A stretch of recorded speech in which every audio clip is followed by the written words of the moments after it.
आज आज ऐसे महान दशलक्षण पर्व में छठे दिन छठवां अध्याय जो कि उत्तम संयम धर्म का दिन है। इस दिन छठे अध्याय में तत्पाठ सूत्र के आस्व तत्व का वर्णन मुख्यतः से किया जा रहा है। तो पहले नंबर आस्व जिनसे होता है वे योग हैं। सो कहते हैं काय वांग मनः कर्म योगा। हाँ, काय वांग वचन और मन, इनके कर्म मतलब क्रिया को योग कहते हैं। मन वचन काय की क्रिया को योग कहते हैं कि मन वचन काय में क्या होता है, मन योग जो कि मन के निमित्त से आत्मा के प्रदेशों में जो हलन चलन होती है वह मनोयोग है। वचन के निमित्त से आत्मा के प्रदेशों में हलन चलन होना वचन योग है, और काय के निमित्त से आत्मा के प्रदेशों में हलन चलन होना काय योग है। इन तीनों योगों की उत्पत्ति में वीर्यान्तराय कर्म का क्षयोक्षम हेतु बन जाता है। सा आश्रहा, वह तीनों योग है जो वही आश्रव है, मतलब इनकी वजह से कर्म आते हैं, सो उसी को आश्रव बोल दिया। कारण में कार्य का उपचार करके कि योग ही आश्रव हैं, इनसे कर्म आते हैं, इसलिए योग को ही आश्रव बोल दिया। फिर कर्म आते हैं लेकिन वे दो तरह के होते हैं, पुण्य पाप। तो कैसे होता है, कौन सा योग किस में कारण है? स्वभाव पुण्यस्य स्वभाव पापस्य। शुभ योग पाप कर्म के आश्रव का कारण है। तो शुभ परिणामों से रचे हुए योग को शुभ योग कहते हैं, जैसे अनंत भगवान की भक्ति, पूजा, जीवों की रक्षा आदि शुभ योग है।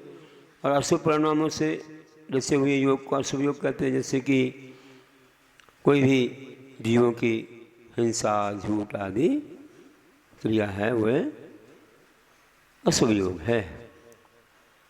विषय कषाय आदि सब अशुभ योग है। तो पुण्य तो वह है जो आत्मा को पवित्र करता है। पुनाति पूयते व पुण्य में से बोलते हैं, आत्मा को जो पवित्र करे वह पुण्य है।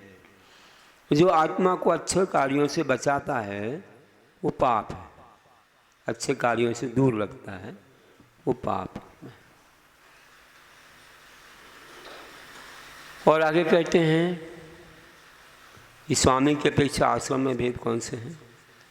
सकषाया कषायो सांप्राय क्रिया प्रतियो।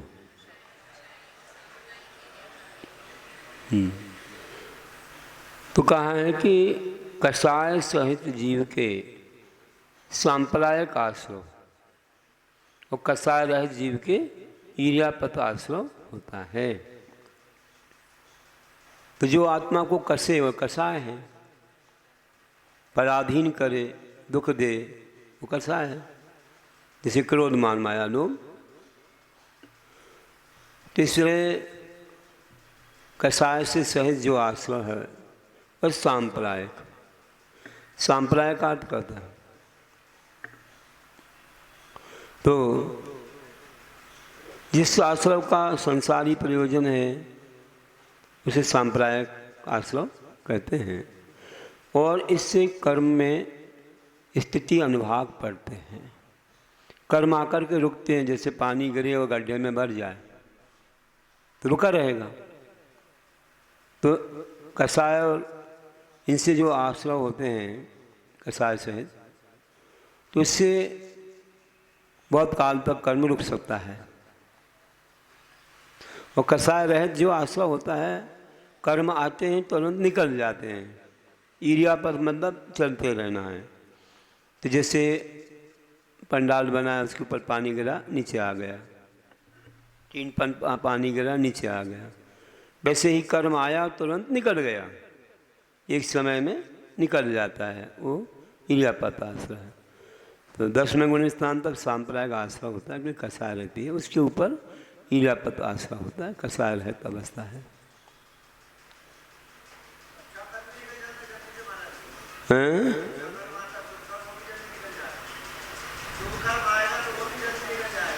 हाँ और क्या, निकल जाएगा जल्दी, निकालना तो है ही, क्या रखे रहना है क्या। लेकिन उससे ये भी तो सोचो, और नया नया बहुत सारा आ रहा है, कई गुना नया बंध भी होता है। पुराना फल दे, अब जैसे तुम्हारे लिए शुभ कर्म फल दे रहा कि तुम यहाँ बैठे हो, और ये व्यक्ति जाकर दुकान में बैठा है, खान पान कर रहा है, तो उसका कौन सा कर्म और तुम्हारा कौन सा कर्म, तो तुम्हारा निकल रहा है से कोई फायदा नहीं हो रहा है क्या, कितना गुना बन रहा है भी तो सोचो। वो फल दे रहा है सो अच्छा फल दे रहा है, सो तुम अच्छे स्थान में हो, अच्छे कार्य कर रहे हो, उसमें फिर कितना गुना और बन रहा है, उससे भी कोई 1000 लाख क्या है ना अनंत गुना बन रहा है। बहुत लाभ होता है इसमें, निकलने से अपने लिए घाटा नहीं है ना। उससे अगर अपन अच्छा कार्य कर रहे हैं तो फायदा ही फायदा है।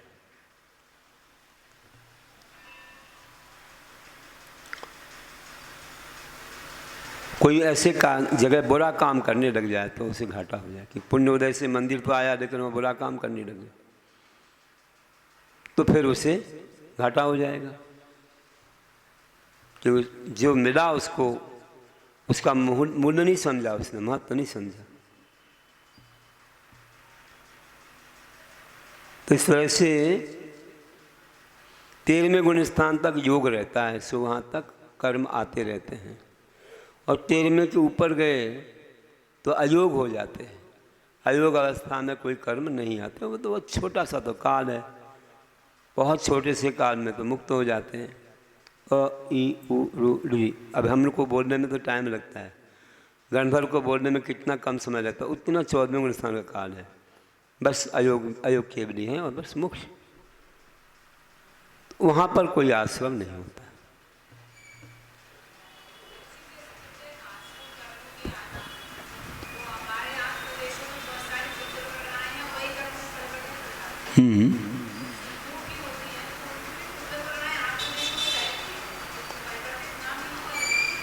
नहीं, हमारे आत्मा के आजू बाजू विश्वोपचय के रूप में ठहरी रहती, आत्मा में नहीं रहती, तैयार रॉ मटेरियल के समान आजू बाजू रहती हैं, वे चिपकी नहीं रहती हैं, हाँ आजू बाजू रहती हैं।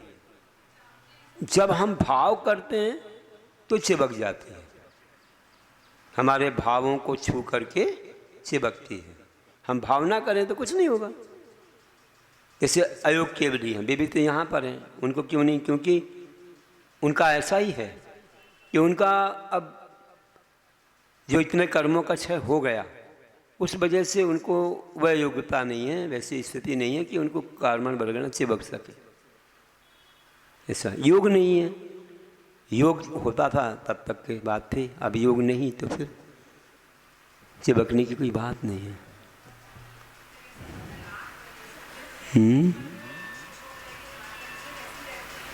विश्वोपचय का तो रॉ मटेरियल के समान आजू बाजू स्थित हैं, लेकिन हाँ नहीं आत्मा के प्रदेशों में नहीं रहते, बाजू में रहते, ऐसा रहता है,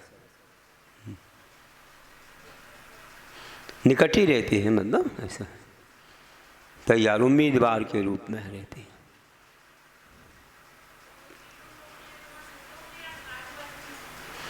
वहाँ भी हैं, सब जगह भरी हैं, उनको चिपकती नहीं है, उनको नहीं चिपकती है। वहाँ जो गोदियाँ हैं या यहाँ कोई भी ये हैं, जैसे मान लीजिए केंद्रीय जीव हैं, तो सब जगह भरे हुए हैं, सो उनको चिपकती रहती हैं।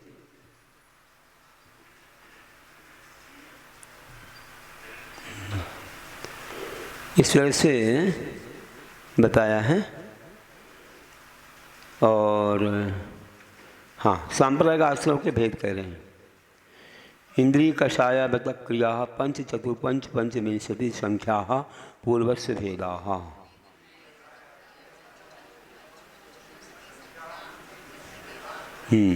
इंद्रिय कषाय, अव्रत, क्रिया।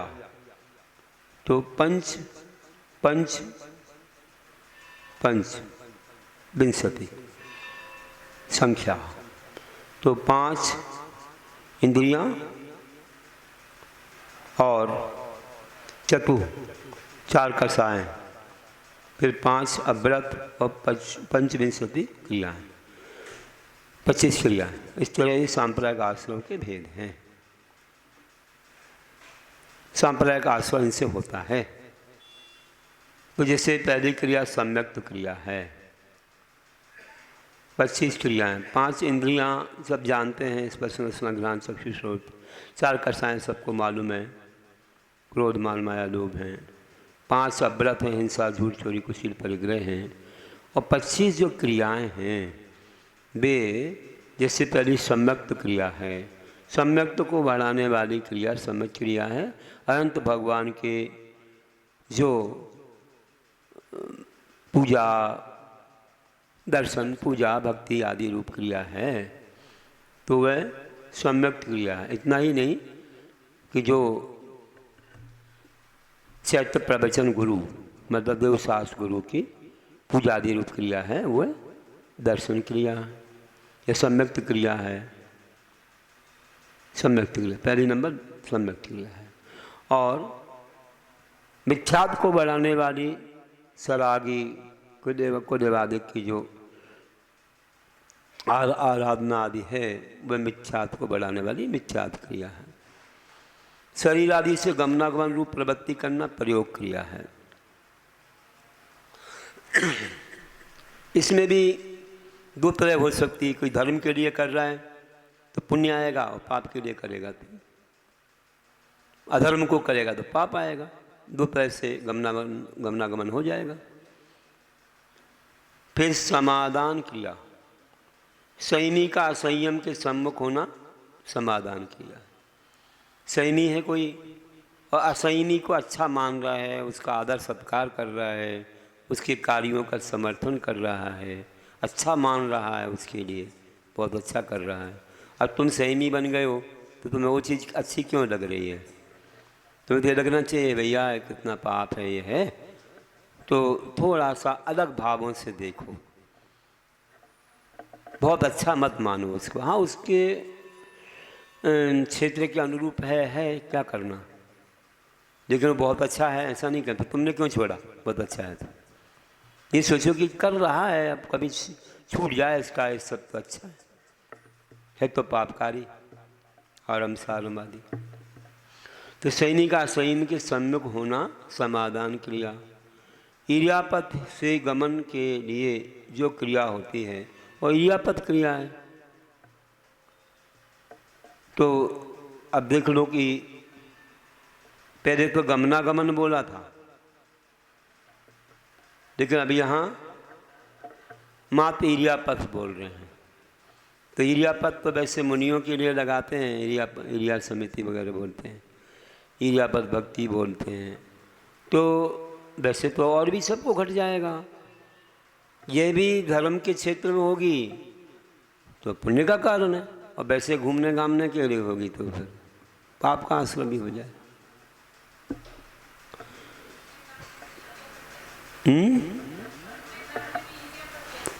अब इरिया पथ है, वो तो पथ पर चलना है और क्या, वो तो चलने रूप क्रिया है, उसमें क्या है, समिति थोड़ी है वह, तो सामान्य बात हो गई। क्रोध के आवेश से द्वेषादि रूप जो क्रिया होती है वह प्रादोष की क्रिया है। मारना, गाली देना आदि दुष्टता पूर्वक उद्यम करना काय की क्रिया है। हिंसा के उपकरण तलवार छुरी आदि का ग्रहण करना अधिकरण की क्रिया है।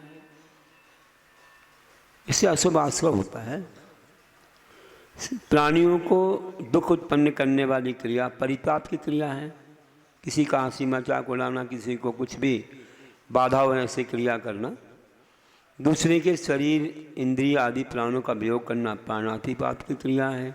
राग के वशीभूत होकर मनोहर रूप को देखना दर्शन क्रिया है। अब यहाँ पर कैसा कहें कि एक प्रशस्त राग भी होता है, एक अप्रशस्त राग होता है। भगवान को, गुरु को आदि देख रहे तो आयतन को देखने में प्रशस्त आ गए तो पुण्य बंद होगा, आश्रव तो होगा और संपदा में रुकेगा भी कर्म। अगर वही चीज़ आपके क्षेत्र में हो जाए, सरागी को देख रहे हैं या कोई भी विषयों को देख रहे हैं, तो फिर वह पाप आश्रव का कारण बनेगी। राग के वशीभूत होकर वस्तु का स्पर्श करना, स्पर्शन किया, इसमें ही प्रशस्त हो सकता है। विषयों की नई नई सामग्री जुटाना प्रत्यय की क्रिया है। अब विषय हैं पंचेंद्रिय के, तो ही पाप की क्रिया हो जाएगी। स्त्री पुरुष द्वारा पशुओं के बैठने व सोने आदि के स्थान में मलमूत्र आदि क्षेपण करना समन्तानुपात की क्रिया है। जहाँ पर वे उठते बैठते वहाँ जाएंगे तो उनको बदबू आएगी, बाधा होगी, तो ये क्रिया भी पाप के आश्रव के कारण है। बिना देखी बिना सोधी हुई जमीन पर उठना बैठना अनाभव की क्रिया है। दूसरे के द्वारा करने योग्य काम को संयम करना स्वहस्य की क्रिया है। देखो, अच्छा कार्य करे तो कोई पुण्य भी मिल सकता है कि भैया दूसरे के लिए सहायक बन गए, क्रिया तो क्रिया, आश्रव तो होगा। अच्छे कार्य में सहायक बन रहे हैं तो पुण्य आएगा। और मान लीजिए ऐसा अर्थ लेते हैं कि जैसे जो नहीं करने योग्य है, हम जैनों के वो भी कर रहे हैं, जैसे कोई ब्यूटी पार्लर वगैरह कर रहे हैं, कोई लॉन्ड्री वगैरह, ये प्रेस वगैरह कर रहे हैं, कोई कहीं पर और भी कोई ऐसे जूता चप्पल के व्यापार, कोई कुछ ऐसे कार्य जो नहीं करने योग्य हैं, जो हमारे जैनों के लायक नहीं, उन कार्यों को कर रहे हैं, तो वह जो है स्वहस्त की क्रिया में है। अथवा यूँ भी कह सकते हैं कि जैसे कोई बड़े संयमी बन गए, वो असंयमी की क्रिया करने लग जाएं, झाड़ू पोंछा कुछ भी, तो फिर तो गलत बात हो जाएगी। उनके योग्य तो नहीं है, वो तो बहुत आगे बढ़ चुके हैं, उनके लिए आरम सारम की क्रिया शोभा नहीं देती या उनके व्रतों के प्रतिकूल है, तो भी कह सकते हैं। और कि कोई भोजन बनाने लग जाए, आग जलाने लग जाए, कोई आरम सारम ऐसा करने लग जाए तो गड़बड़ है। और पाप के कारण प्रवृत्ति को भला, पाप के कारण रूप प्रवृत्ति को भला समझना निसर्ग की क्रिया है। पर के द्वारा किए हुए पापों का प्रकाशित कर देना विदारण की क्रिया है। भाई एक निंदा है एक प्रकार से। चारित्र मोह के उदय से शास्त्रोक्त आवश्यक आदि क्रियाओं के करने में असमर्थ होने पर उनका अन्यथा निरूपण करना आज्ञा व्यापाद की क्रिया है। अब कोई कहे कुएं का पानी, अरे आज के काल में कहाँ कुएं का पानी मिलता है, ज़माना बदल गया है, जो कुछ पियो खाओ, अरे इनको मत पूजा, अरे आज के काल में सबको पूजना पड़ेगा, अगर संसार में रहना इस बिना चलेगा क्या? ये सब कह देना भगवान की आज्ञा की विपरीत बात हो गई ना। तो ऐसे प्रचार करते हैं लोग, अपन को नहीं हो रहा ऐसे दूसरे को भी ऐसे बहका देते हैं, तो ये आज्ञा व्यापाद की क्रिया कहलाती है। प्रमाद अथवा अज्ञान के वशीभूत होकर आगमोक्त क्रियाओं में अनादर करना अनाकांक्षा की क्रिया, अनाकांक्षा क्रिया है। देखो अनादर कर रहे हैं, जैसे जैसे टालम टूल कर रहे हैं, जल्दी जल्दी किया, कुछ भी वैसे ऐसे कर दिया कि मतलब करना पड़ रहा है या फॉर्मेलिटी निभा रहे हैं, सो वह क्रिया कौन सी क्रिया होगी? अनाकांक्षा क्रिया होगी। पूछी उठाने को बोला, सांस अच्छे से रखो, सांस रखो तो जैसे कैसे रख दिए। पूजा बर्तन हैं और भी कई चीज़ें हैं, कोई आहार सामग्री कुछ भी हो, जो भी है मंदिर संबंधी कोई कार्य है, अभिषेक है, पूजा है, सेवा है, उसको अच्छे भावों से नहीं करना, करना पड़ रहा है ऐसा, मन नहीं लगे उसमें, बिना भाव से कर रहे, तो वह क्रिया अनाकांक्षी क्रिया है। छेदन भेदन आदि क्रियाओं में संयम प्रवृत्त होना और अन्य को प्रवृत्त देखकर प्रसन्न होना आरंभ की क्रिया है। मान लीजिए किसी आरंभ सारंभ छोड़ दिया, हमारे जो कोई आरंभ कर रहा है, झाड़ू लगा रहा है, पेड़ को काट रहा है, अग्नि जला रहा है, तो अच्छा लग रहा है देखने में, अरे तुमने तो छोड़ दिया है, तुम महाव्रती हो गए हो, या कोई अनुव्रती बन गया और वह ऐसे कोई कार्य जो हैं बहुत ही ज़्यादा हिंसा आदि के कार्य हैं, तो उसमें प्रसन्न नहीं होना, नहीं तो वह आरंभ की क्रिया है। परिग्रह की रक्षा में लगे रहना परिग्रह की क्रिया है, ये तो पापाश्रव ही होगा। ज्ञान दर्शन आदि में कपट रूप प्रवृत्ति करना माया की क्रिया है। ज्ञान में कपट, दूसरा ना ज्ञानी बन जाए, छुपा लेना कुछ, दर्शन आदि में भी दर्शन नहीं देने रूप आदि, बहुत सारी ऐसे कपट रूप प्रवृत्ति, छुपाना, झूठ बोल देना, कुछ भी है सब ऐसा। तो वह सब चारित्र में पालना नहीं ठीक से और झूठ बोल दिया, तो ये सब माया की क्रिया है। प्रशंसा आदि से किसी को मिथ्यात्व रूप परिणति में दृढ़ करना मिथ्या दर्शन क्रिया है। कि प्रशंसा कर दी, कोई भी मिथ्यात्व करता है उसकी प्रशंसा कर दी, उसका सम्मान कर दिया, उसका आदर सत्कार किया, बहुत अच्छे आदमी हैं, बहुत अच्छा काम कर रहे हैं। कोई भी कुदेव को गुरु आदि हैं और उनके लिए खूब मान सम्मान दे करके उनकी प्रशंसा कर रहे हैं, तो ये मिथ्या दर्शन क्रिया है। मिथ्या क्रिया अलग है, पूजादि रूप है, और ये समर्थन करने रूप है, प्रशंसा करने रूप है। और चारित्र मोहिनी के उदय से त्याज वस्तुओं में त्याग रूप प्रवृत्ति नहीं होना अप्रत्याख्यान की क्रिया है। कि जो छोड़ना चाहिए उसमें भाव नहीं आता छोड़ने का, तो यह अप्रत्याख्यान की क्रिया है। अब आगे आश्रव की विशेषता के में कारण बता रहे हैं। तीव्र मंद ज्ञाता ज्ञात भावाधिकरण वीर विशेषे भ्यस्त विशेष।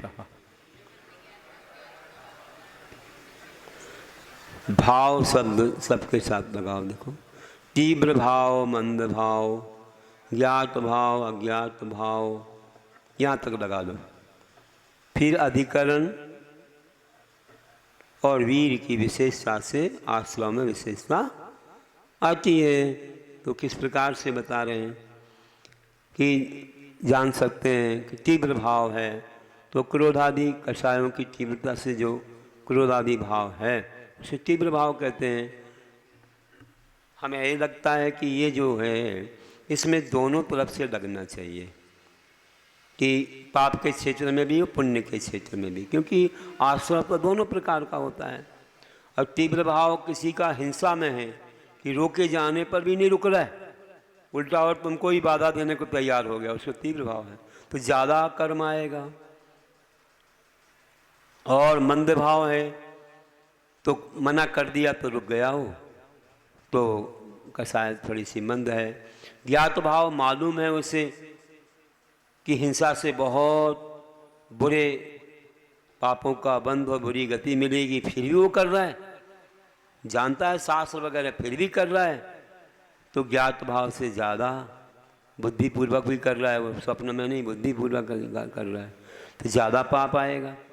अज्ञात भाव में कम आएगा, मालूम नहीं है कि इससे ऐसी गति होती है, ये बहुत बड़ा पाप है, तो कम आएगा। अधिकरण आधार से, कोई हाथ से मारता है, कोई डंडे से मारता है, कोई तलवार से मारता है ना, तो ऐसे अधिकरण हैं हिंसा के क्षेत्र में, ऐसे और भी क्षेत्रों में हैं, झूठ बोलने के, चोरी करने के, आदि आदि। तो इनसे जो है ज़्यादा से ज़्यादा, जैसे उपकरण ज़्यादा ऐसे होंगे जो ज़्यादा तीव्र पाप कराएंगे, तो उससे ज़्यादा पाप आएगा। और वीर मतलब शक्ति, जितनी शक्ति ज़्यादा होगी उतने ज़्यादा पाप करेगा। एक छोटा कोई जीव है वो ज़्यादा पाप नहीं कर पाता, ज़्यादा नीचे नहीं जाता। तो जो ज़्यादा पाप करते हैं, ज़्यादा शक्ति, जो बड़े राजा लोग बड़ी बड़ी सेनाओं को लेके करते थे चौथे काल में, तो इतना सहनन था उनको, तो ज़्यादा हिंसाएं करते थे, बड़े युद्ध लड़ते थे, तो नीचे जाते थे।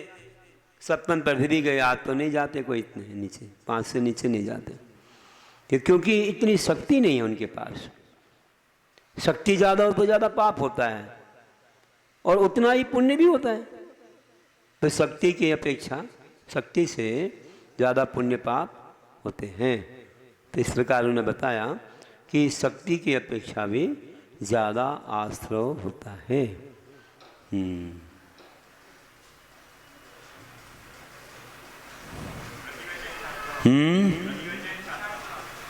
कहाँ है? अच्छा अच्छा, अच्छा अच्छा।